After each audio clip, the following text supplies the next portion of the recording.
អូខេថ្ងៃនេះខ្ញុំមកអាន comment មួយដែលខ្ញុំចាប់អារម្មណ៍ហើយខ្ញុំចង់ឆ្លើយជាមួយនឹង comment ហ្នឹងមែនទេដោយសារពេលដែលខ្ញុំកាន់តែអានខ្ញុំកាន់តែយល់ល្អគាត់កំពុងតែជួបបញ្ហាហ្នឹងហើយមនុស្សជាច្រើនកំពុងតែជួបបញ្ហាហ្នឹងដូចគ្នាគាត់ថាអ្នកខ្លះហ៊ានសួរអ្នកខ្លះអត់ហ៊ានសួរអញ្ចឹងគាត់ comment ជាភាសាអង់គ្លេសសុទ្ធណាអញ្ចឹងខ្ញុំសូមអានជាភាសាអង់គ្លេសសិនចាំខ្ញុំបកប្រែជា version ខ្មែរឲ្យគ្នាយើងងាយស្រួលយល់ម្ដងទៀតសម្រាប់អ្នកដែលគាត់ស្ទើរភាសាឬក៏គាត់អត់ចេះអង់គ្លេសអញ្ចឹងអូខេខ្ញុំសូមអានគាត់ដាក់ថា Hi បង could you please release a video that talks about this situation បង I understand the strategy. I've learned a lot about strategy and jump from strategy to strategy. I've studied risk management, trading psychology, and what a trader should do in this market. What I should and what I shouldn't do as a trader. I've also spent a lot of time learning and researching every single day. However, even with all this knowledge, I still feel stuck. I don't feel confident enough to fully analyze and execute in real market or demo account. It feels like no matter how much I learn, it's never enough. Because of that, I'm scared of real market and keep telling myself to learn more instead of taking action. I believe many traders are in this phase too.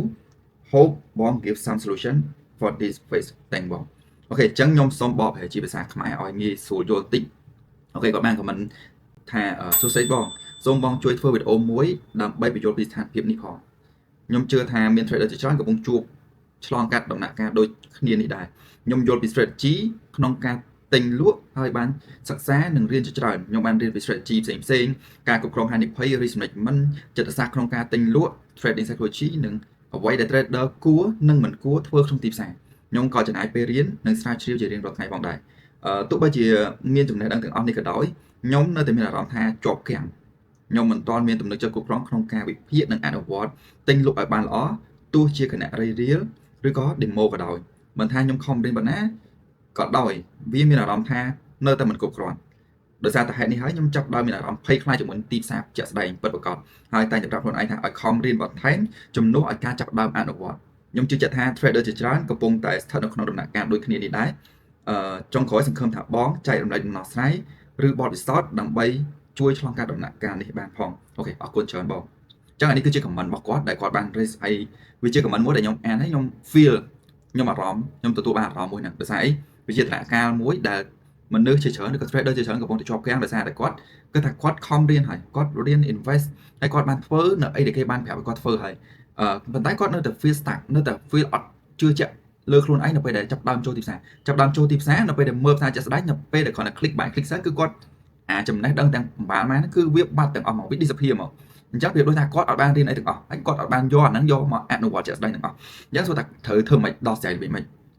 អូខេមុននឹងចូលដល់វីដេអូខ្ញុំចង់ introduce គ្នាយើងតើតើជាមួយនឹង campaign ថ្មីរបស់ Bitget ដែលយើងអាចសម្រាប់អ្នកដែលអត់ទាន់មាន account អាច register ដើម្បី claim យក free $10សម្រាប់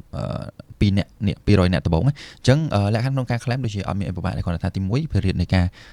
register នឹងចន្លោះពីថ្ងៃ23ខែមុនមកដល់ថ្ងៃទី9ខែ1នេះ2026អញ្ចឹងទី1គ្រាន់តែយើងត្រូវការបង្កើត account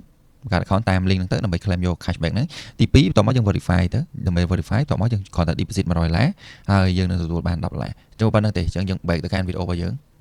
អូខេតោះឥឡូវយើងមករួមគ្នាឆ្លើយជាមួយនឹងសំណួររបស់គាត់ទាំងអស់គ្នាអញ្ចឹងខ្ញុំឆ្លើយចេញពី perspective របស់ខ្ញុំពីជ្រុងរបស់ខ្ញុំពីអីដែលខ្ញុំធ្លាប់ឆ្លងកាត់ហើយសង្ឃឹមថាវាអាចជួយអ្នកដែលកំពុងមានបញ្ហាទាំងអស់ហ្នឹងហើយអាចជួយគាត់ឲ្យដោះស្រាយបានជាមួយនឹងអីដែលគាត់កំពុងជួបបញ្ហាហ្នឹងអញ្ចឹងទូទៅបញ្ហាមួយហ្នឹងគឺវាអត់មានអីថ្មីវាអត់មានអីប្លែកទេគឺវាជាបញ្ហាដែលធម្មតាសាមញ្ញសម្រាប់អ្នកដែលថ្មីទៅតែចាប់ដើមជាមួយនឹងវិស័យ trade អញ្ចឹងតនការមួយហ្នឹងគឺហៅតែម៉េចតនការគាត់មិនមែនគាត់អត់បានរៀនទេមិនមែនគាត់អត់បានទៅស្រាវជ្រាវទេប៉ុន្តែគាត់ស្រាវជ្រាវបន្ថែមរៀនកាន់តែច្រើនរៀនកាន់តែបន្ថែមប៉ុន្តែគាត់នៅតែមានអារម្មណ៍ភ័យខ្លាចជាមួយនឹង market អត់ហ៊ានប្រឡូកជាក់ស្ដែងអូខេនៅក្នុងដំណាក់កាលនេះបញ្ហាវាមិនស្ថិតនៅត្រង់ការដែលយើងអត់មានចំណេះដឹងអត់មានជំនាញក្នុងការធ្វើទេមិនមែនយើងអត់ដឹងទេប៉ុន្តែបញ្ហានៅស្ថិតត្រង់ថាគាត់អត់បានយកពេលវេលារបស់គាត់ទៅលេងឬក៏ទៅធ្វើជាមួយនឹងទីផ្សារចាស់ស្ដែងប្រៀបដូចគ្រាន់តែយើង back test ប៉ុន្តែនៅពេលរៀន market យើងអត់បានទៅ apply ជាមួយនឹង strategy ឬក៏ model ដែលយើងបានរៀនចំណេះដឹងដែលយើងមានក្នុងការរៀនក្នុងការស្រាវជ្រាវប្រហែលខែហ្នឹងដើម្បីយក apply ជាមួយនឹងទីផ្សារចាស់ស្ដែងដើម្បីឲ្យយើងដឹងថាតើវា work អត់តើវាធ្វើបានពិតប្រាកដឬក៏វាស្ថិតនៅក្នុងកម្រិតប្រមាណ probability ប៉ុន្មាន%ក្នុងការធ្វើជាមួយទីផ្សារចាស់ស្ដែងអញ្ចឹងប្រៀបដូចខ្ញុំឧទាហរណ៍មិនខ្វល់ថាយើងហ្វឹកហាត់10ឆ្នាំ20ឆ្នាំជាមួយនឹងទីផ្សារទេវាប្រៀបដូចអ្នកបដាល់ហាត់10ឆ្នាំប៉ុន្តែអត់ដែលឡើងប្រកួតអញ្ចឹងទោះជាគាត់ហាត់10 20ឆ្នាំប៉ុន្តែអត់ដែលឡើងប្រកួតសួរតែគាត់ឡើងប្រកួតទៅមិនគាត់ feel atmosphere ខុសគ្នា មានន័យថាអបយកាសជុំវិញការឡើងរិញជាមួយនឹងការគ្រាន់តែហ្វឹកហាត់នៅកន្លែងហាត់សមវាខុសគ្នាវាប្រៀបដូចអ្នកដែលអីប្រៀបដូចថាគេអត់ខ្វល់ជាមួយនឹងយើងនៅពេលដែលសមខ្លាំងប៉ុណ្ណាកម្រិតប៉ុណ្ណាឬក៏នៅពេលដែលយើងកំពុងតែលេងសមជាមួយនឹងដៃគូរបស់យើងមិត្តភក្តិរបស់យើងជាមួយនឹងគ្រូបង្វឹកគេអត់ខ្វល់ថាយើងល្អប៉ុណ្ណាទេគេសំខាន់គឺតើយើង perform ជាមួយនឹង real market ឬក៏យើងឡើងនៅលើ ring វាយនេះឬក៏យើងទៅប្រកួតពិតប្រាកដនេះតើយើង perform បានល្អប៉ុណ្ណាតើយើងធ្វើវាបានត្រូវអត់ធ្វើវាបានត្រូវតាមលក្ខខណ្ឌតាមចំណេះដឹងជំនាញដែលយើងមានអត់វាប្រៀបដូចអ្នកដែលអត់ដែលឡើងសោះអត់ដែលឡើងវាយសោះគាត់នឹងមានអារម្មណ៍ភ័យឬគាត់ភ្លេចក្បាច់គុណអស់ហើយគាត់អត់មានន័យថាមិនមែនគាត់អត់ចេះក្បាច់គុណទេប៉ុន្តែនៅពេលដែលឡើងរិញដោយសារតែបរិយាកាសហ្នឹងគាត់អត់ទាន់ experience គាត់អត់ទាន់ជួបប្រទះអញ្ចឹងគាត់នឹងមានអារម្មណ៍ប្លែកឬក៏គាត់ភ្លេចជាមួយនឹងរបស់ដែលគាត់ធ្លាប់រៀនណាអញ្ចឹងវាអត់មានអីថ្មីទេមានន័យថាគ្រាន់តែយើងអត់ទាន់បានស្គាល់ជាមួយនឹងអារម្មណ៍ទាំងអស់ហ្នឹងឆ្លងកាត់អារម្មណ៍ទាំងអស់ហ្នឹងអញ្ចឹងយើងមានអារម្មណ៍ថាវាប្លែកពេកឬក៏វាថ្មីពេកហើយយើងទទួលអត់បានយើងធ្វើអត់បានជាមួយនឹងអីដែលយើងគិតថាយើងចេះអស់ហើយវាប្រដូចអ្នកដែលចេះ10 20ក្បាច់នៅពេលដែលហាត់នេះយ៉ាងណាហាត់បដាលអីយ៉ាងណាប៉ុន្តែនៅពេលដែលឡើងសៃរិញមែនតែនសង្វៀនមែនតែននៅពេលដែលគាត់ឡើងដបងគឺគាត់អត់ចេះវាយទេគឺគាត់វាយអត់ចេញក្បាច់ទេដឹងបាក់ណាបាក់នេះដល់ពេលឡើងមែនតែក្បាច់មកចាញ់ឲ្យទៅដែរអញ្ចឹងវាអត់ខុសគ្នាពីអ្នកអីអ្នក trade analyze អូពេលដែល back test ពេលដែលរៀនមួយគ្រូឬ commenter មានអីយ៉ាងទៅគឺ analyze មកពមាន confirm ពី structure ទូពី structure ធំមែនតែនៅពេលដែលចូល trade ខ្លួនឯង real market ដាក់លុយចូល trade ចាប់ដើមក្បាច់មកចាញ់ឲ្យទៀតដែរចាប់ដើមតាមបាយតាមផ្សេងចាប់ដើមតាម chase market អញ្ចឹងဆိုថាវាមានន័យអីជាមួយនឹង skill ឬក៏ជំនាញដែលយើងខំរៀនគឺមានន័យថាយើងដឹងយើងអត់អនុវត្តយើងគ្រាន់តែដឹងប៉ុន្តែយើងអត់បានធ្វើទេដូចខ្ញុំធ្លាប់និយាយថា no ជាមួយនឹង do ខុសគ្នាយើងគ្រាន់តែដឹងប៉ុន្តែយើងអត់ធ្វើវាអត់មានផលទេអញ្ចឹងក្នុងដំណាក់កាលនេះខ្ញុំលើកទឹកចិត្តឲ្យគាត់ទី1ទៅ back test ជាមួយនឹងទីផ្សារដែល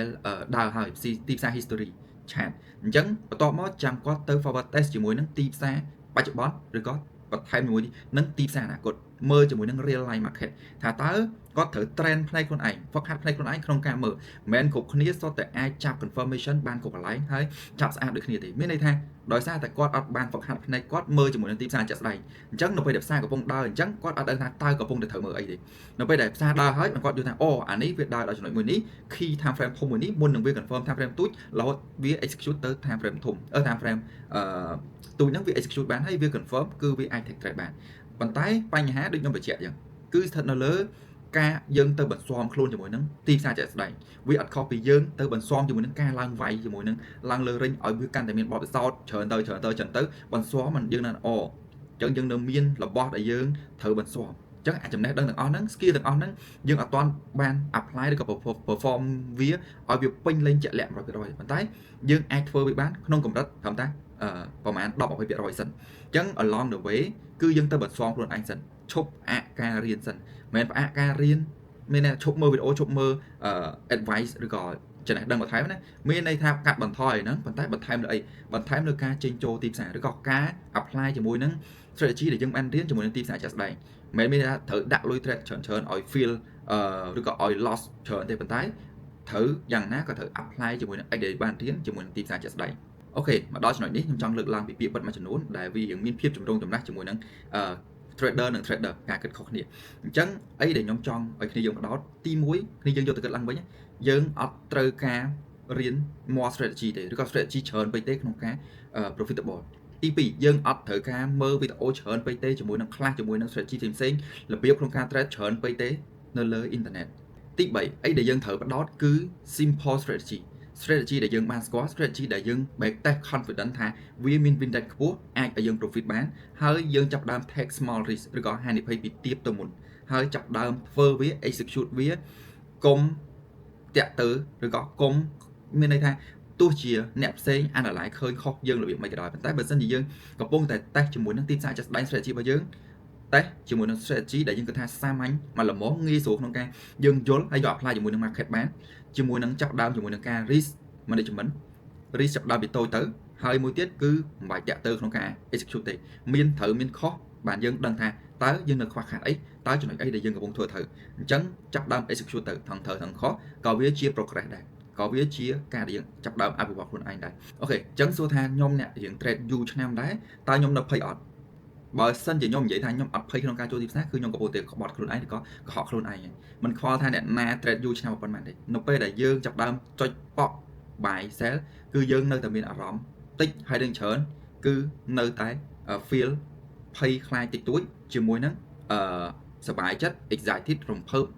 ទៅមកជាមួយនឹងទីផ្សារជាមួយនឹង price action ដូចគ្នាក៏ប៉ុន្តែដោយសារអីមូលហេតុអីបើយើងចាប់ដើម control ខ្លួនឯងបាន control ជាមួយនឹងការ hold position control ជាមួយនឹងការកាត់ខាតជាមួយនឹងការ hold ឲ្យដល់ quota TP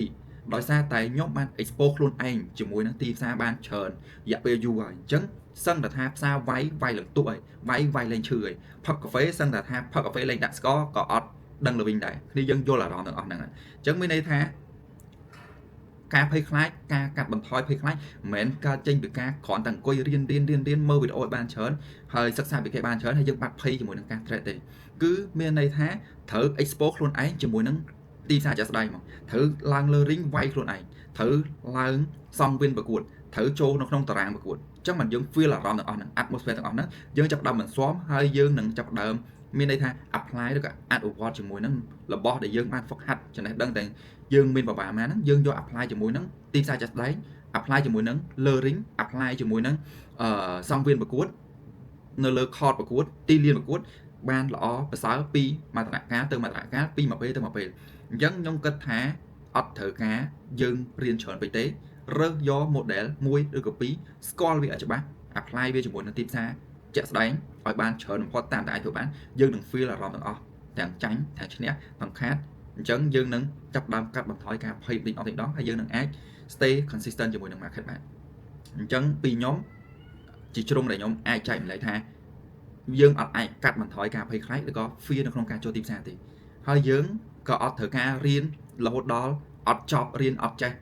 ចប់ហើយ research រហូតរៀនពី YouTube រៀនពីអ្នកនេះរៀនពីអ្នកនោះហើយ